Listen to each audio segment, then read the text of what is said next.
रहीम अस्सलाम वालेकुम। मैं हूं मारिया अली, आप देख रहे हैं मेरा चैनल। सेल्फी लेने के बहाने सफाक कातिल शौहर ने पहाड़ से धक्का देकर अपनी बीवी और बच्चे को मार डाला। मेरा पांव फिसला और मैं बीवी से जा टकराया। काशिफ ने वाकये को हादसा करार दे दिया। मेरे शौहर ने मुझे धक्का दिया है। बीवी ने भी मरने से पहले जो है एक ऐसा बयान दिया जिसके बाद काशिफ की जिंदगी तबाह बर्बाद हो गई। वो कहते हैं ना कि किसी के साथ आप बुरा करेंगे लेकिन अल्लाह एक मौका देता है। इस कहानी में एक मौका मिला और उस मौके के बाद वो काशिफ, दरिंदा काशिफ, जिसने अपनी बीवी और बच्चे को मार डाला, धोखा दिया, गलत किया, आज वो भी जो है सजा का मुस्तहिक है। 8:30 पर खींची गई आखिरी तस्वीर और ड्रोन फुटेज ने कातिल को बुरी तरह से फंसा दिया है। फौजिया मुझसे अलग होना चाहती थी, इसलिए मुझे उसको मारना पड़ा। अदालत ने काशिफ को 20 साल की जो है वो सजा सुना दी है। मेरे शौहर ने मुझे पहाड़ की चोटी से धक्का दिया है। खातून ने मरते वक्त जो है वो बयान दे दिया और ये बयान सिर्फ 30 मिनट के अंदर दिया गया है। 30 मिनट थे उस बेचारी लड़की के पास।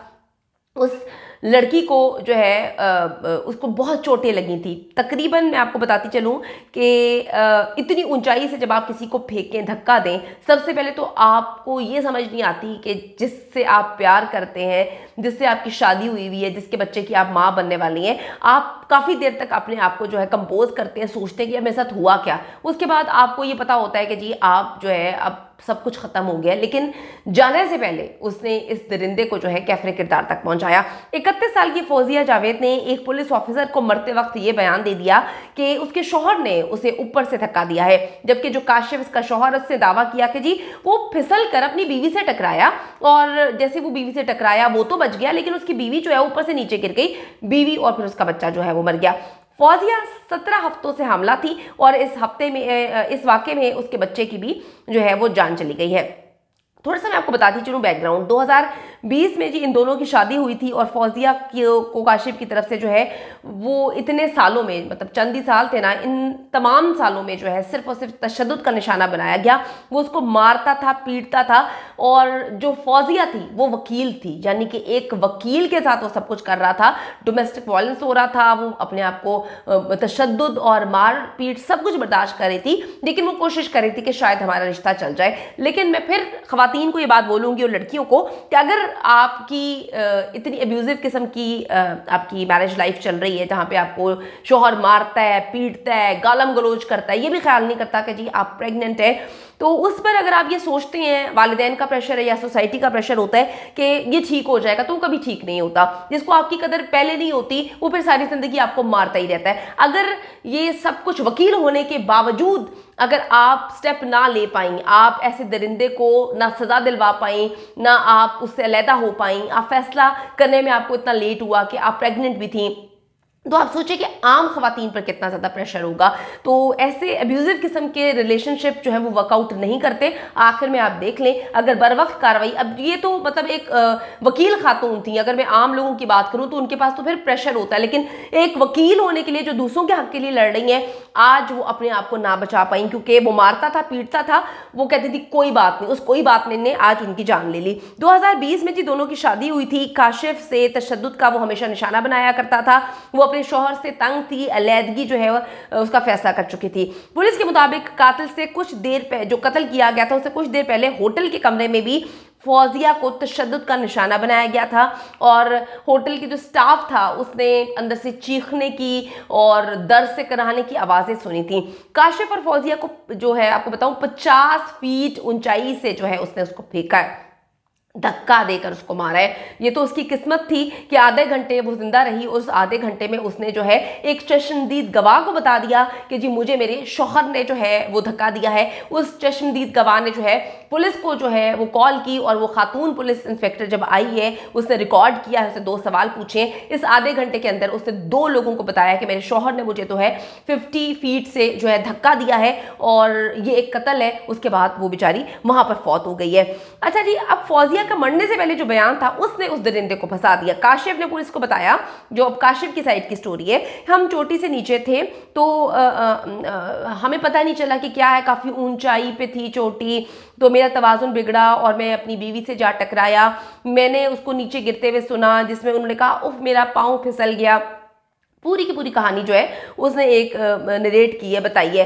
फौजिया जी 50 फीट की बुलंदी से नीचे गिरी थी। गिरने की वजह से उनके सर पे शदीद और वाज़ेह चोटें आई थी, मगर उसके बावजूद वो आधे घंटे तक सर्वाइव करती रहीं, कोशिश करती रहीं, क्योंकि उनको ये डाइजेस्ट करने में बहुत ज़्यादा प्रॉब्लम हो रही थी कि यार एक बंदा मुझे मारता था, पीटता था, मैं सब कुछ बर्दाश्त कर पाई, लेकिन इसने मुझे और मेरे बच्चे को मारने के लिए मुझे 50 फीट से नीचे फेंक दिया। तो वो अपनी विल पावर से कोशिश कर रही थी कि वो एटलीस्ट इसके बारे में, इसकी सच्चाई किसी को बता दें। अच्छा जी, मैं आपको बता दी चलूं कि एक दानियाल रफीक नाम का शख्स था।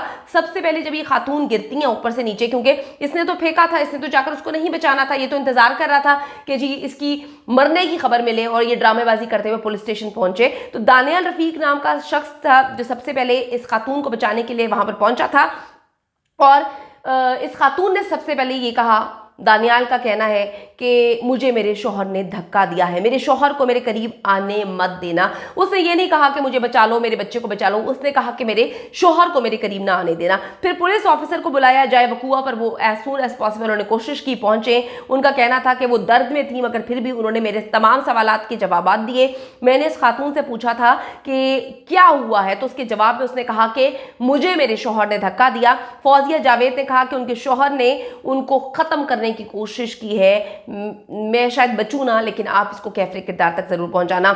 उसी वक्त जी फौजिया को दिल का दौरा पड़ा और उन्होंने मुतादद जख्मों के साथ वहीं पर दम तोड़ दिया। उनको रेस्क्यू करने के लिए वहां पर, क्योंकि ऐसी पहाड़ी जगहें हैं, एम्बुलेंस नहीं पहुंच पाई। आधे घंटे के अंदर ये सब कुछ हुआ है, लेकिन आधे घंटे में जो है वो सारे मामलात ऐसे हुए कि क्या करें, बड़ी दुख और तकलीफ की बात है। उसी रात काशिफ को जो है कत्ल के इल्ज़ाम में पुलिस ने गिरफ्तार कर लिया था। फिर मुकदमे की समाअत हुई तो बेचारी खातून जो फौजिया थी, उनकी वालदा ने कुछ फ़ोन रिकॉर्डिंग सुनवाई जिसमें वो काशिफ को बदतमीज़ और खौफनाक इंसान कहती थी, और वो कहती थी कि मैं इसके साथ नहीं रहना चाहती। वालदा ने कहा कि मेरी बेटी जो है वो, उसकी शादीशुदा ज़िंदगी में तशद्दुद था, दबाव का सामना कर रही थी। मैं फिर एक बार कहूंगी कि इतनी प्रॉब्लम्स आपको नजर आ रही होती हैं, क्यों आंखें बंद करते हैं, क्यों अपनी जान के साथ खिलवाड़ करते हैं, क्यों अपने बच्चे को, अपने आप को जो है तबाह बर्बाद करते हैं ऐसे लोगों के लिए, जिनके लिए आप कहते हैं कि एक मौका दे दो, एक मौका दे दो। उसके बाद मौका देते देते कभी किसी औरत को जला दिया जाता है, कभी चूल्हा फट जाता है, कभी मुंह पर तेजाब गिर जाता है, कभी कुछ हो जाता है, कभी पहाड़ से धक्का दे दिया जाता है। तो ये सारे मामला आप खुद देखें, आपके सामने बर वक्त कार्रवाई करनी चाहिए। अलर्ट अगर आपको मिल जाता है तो मैं आपको बताती चलूँ कि 2019 में इस आदमी ने जो है शादी की थी, ये लव मैरिज थी। बस इसके रवैये से वो खातून परेशान हो गई थी। फौजिया के मोबाइल से आखिरी तस्वीर 8:30 पर उतारी गई थी, जिसमें वो अपने शौहर के साथ नजर आ रही थी।